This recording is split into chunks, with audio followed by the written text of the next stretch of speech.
मैं Satyendra Kumar civil warrior channel में आप सबका स्वागत करता हूं। दोस्तों, हम थर्ड सेमेस्टर के एक most important subject structural mechanic पढ़ रहे हैं, मतलब सोम पढ़ रहे हैं। सोम में हमारा लेसन नंबर 1 समाप्त हो गया है, लेसन नंबर 2 चल रहा है। लेसन नंबर 2 में हम लोड क्या होता है इसके बारे में पढ़ चुके हैं। फिर दोस्तों टाइप्स ऑफ लोड इसके बारे में पढ़ चुके हैं। फिर स्ट्रेस क्या होता है इसके बारे में भी पढ़ चुके हैं। फिर टाइप ऑफ स्ट्रेस क्या होता है इसके बारे में भी पढ़ चुके हैं। स्ट्रेन क्या होता है और टाइप्स ऑफ स्ट्रेन क्या होता है। कुल मिला के लेसन नंबर 2 में हमने इतने टॉपिक तक पढ़ लिया है। दोस्तों, आज हम ये कुल मिला के लेक्चर नंबर 16 है। आज इस लेक्चर में हम पढ़ेंगे प्रत्यास्था सीमा, इलास्टिक लिमिट क्या होती है इसके बारे में पढ़ेंगे।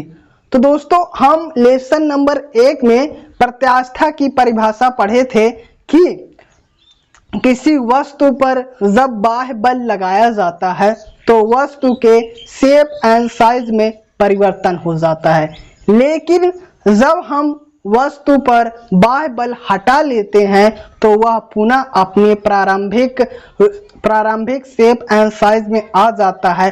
उसे हम प्रत्यास्था कहते हैं। तो उसी से परिभाषा के अनुसार हम प्रत्यास्था सीमा क्या होती है इसको समझते हैं। दोस्तों, ये हमारा कोई पदार्थ है। इस पदार्थ पर हमने टेंसाइल फोर्स बल लगाया है, टेंसाइल फोर्स बल लगाया है। जब हम इस बल को बढ़ाएंगे तो हमारी वस्तु और बढ़ेगी। और जब हम वस्तु को बढ़ाएंगे, जब हम इस वस्तु पर बाह्य बल बढ़ाएंगे तो वस्तु का शेप एंड साइज और परिवर्तन होगा। फिर जब और बढ़ाएंगे तो और परिवर्तन, मगर एक ऐसी स्थिति आएगी कि वस्तु का शेप एंड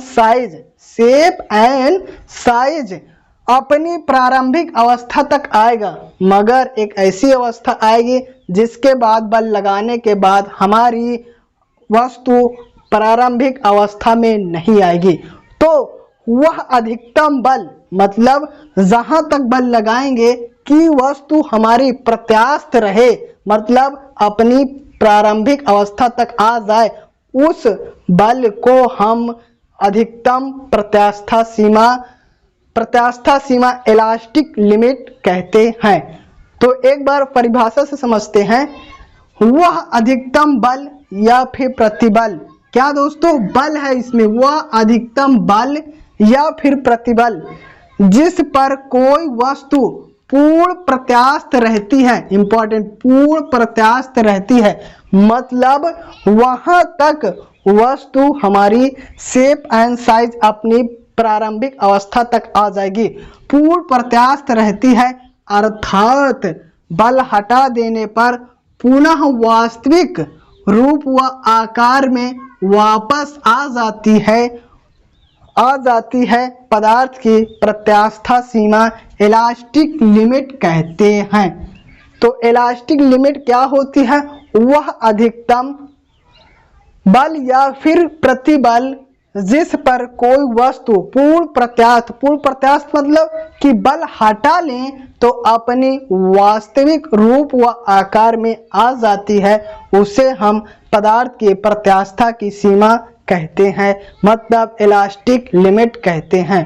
तो उम्मीद करते हैं दोस्तों इलास्टिक लिमिट क्या होती है समझ में आएगा। एक बार फिर से रिवीजन कर देते हैं कि इलास्टिक लिमिट क्या होती है। सीधा सीधा समझते हैं कि वह अधिकतम बल होता है जिस बल पर हमारी वस्तु प्रत्यास्थ रहती है, अर्थात वहां तक बल यदि लगाएंगे तो हमारी वस्तु अपनी प्रारंभिक शेप एंड साइज में आ जाएगी। तो उस अधिकतम बल को ही प्रत्यास्था सीमा इलास्टिक लिमिट कहते हैं। उम्मीद करते हैं आपको दोस्तों इलास्टिक लिमिट क्या होती है समझ में आ गया। हम दूसरा टॉपिक जानेंगे, हुक का नियम। हमने पहला टॉपिक जाना प्रत्यास्था सीमा क्या होती है, दूसरा टॉपिक जानेंगे हुक का नियम। तो जानते हैं कि हुक का नियम क्या होता है। प्रत्यास्था सीमा इलास्टिक लिमिट क्या होती है दोस्तों, इसको हमने जाना है के अंदर उत्पन्न प्रतिबल, क्या दोस्तों, उत्पन्न प्रत्यास्था सीमा के अंदर उत्पन्न प्रतिबल विकृति के समानुपाती होती है। स्ट्रेस मतलब विकृति के समानुपाती डायरेक्टली प्रोपोर्शनल होते हैं। तो हुक का नियम क्या होता है? हुक का नियम हमारा होता है प्रत्यास्था सीमा के अंदर। प्रत्यास्था सीमा क्या होता है? मतलब वह अधिकतम बल होता है जिसके अंदर हमारा पदार्थ प्रत्यास्थ रहता है, फिर प्रत्यास्थ नहीं रहता अर्थात हमारी प्लास्टिक हो जाती है, तो वो हमारा प्रत्यास्था सीमा होती है। तो प्रत्यास्था सीमा के अंदर उत्पन्न प्रतिबल स्ट्रेस विकृति के समानुपाती होती है, मतलब स्ट्रेन के समानुपाती डायरेक्टली प्रोपोर्शनल होती है। तो दोस्तों प्रतिबल प्रोपोर्शनल टू विकृति। हम जानते हैं कि जब कोई प्रोपोर्शनल हटाएंगे तो हमें एक कांस्टेंट के रूप में मिलेगा। तो हमने जब प्रोपोर्शनल को हटाया तो सिग्मा बराबर हमारा हो जाएगा E इंटू ई। तो E क्या है? E बराबर हो जाएगा सिग्मा अपान E हो जाएगा। ये हमारा हुक का नियम है। दोस्तों जब हम इस समानुपात का चिन्ह हटाए हैं तो हमें E प्राप्त हुआ है। E को क्या कहते हैं? E को कहते हैं हुक स्थिरांक कहते हैं, या फिर हुक कांस्टेंट, या फिर प्रत्यास्था गुणांक, मॉडुलस ऑफ इलास्टिक कहते हैं। तो इसको कौन कौन से नाम से जानते हैं? E को कहते हैं हुक्स कांस्टेंट, या फिर प्रत्यास्था गुणांक, या फिर मॉडुलस ऑफ इलास्टिक कहते हैं। तो उम्मीद करते हैं दोस्तों हुक का नियम क्या होता है समझ में आ गया। हुक का नियम आप सीधा सीधा समझिए, प्रत्यास्था सीमा के अंदर प्रतिबल विकृति के समानुपाती होती है। तो जब हमने प्रतिबल प्रोपोर्शनल टू विकृति किया तो ये हमारा जब कोई भी प्रोपोर्शनल चिन्ह हटाएंगे तो हमें एक कांस्टेंट के रूप में प्राप्त होगा। जब हमने इस कांस्टेंट को क्या कहते हैं? हुक स्थिरांक कहते हैं, या फिर प्रत्यास्था गुणांक कहते हैं, या फिर मॉडुलस ऑफ इलास्टिक कहते हैं। तो उम्मीद करते हैं दोस्तों आपको हुक का नियम क्या होता है समझ में आ गया होगा। दोस्तों इसके साथ ही यह वीडियो समाप्त करते हैं।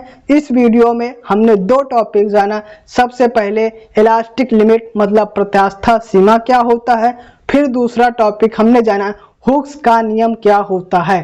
तो दोस्तों इसके साथ ही यह वीडियो समाप्त करते हैं। यदि यह वीडियो आपको अच्छा लगा हो तो वीडियो को लाइक कर दीजिए और चैनल को सब्सक्राइब कर दीजिए और बेल आइकन के ऑल पे क्लिक कर दीजिए और दोस्तों में भी शेयर कर दीजिए। Thank you for watching.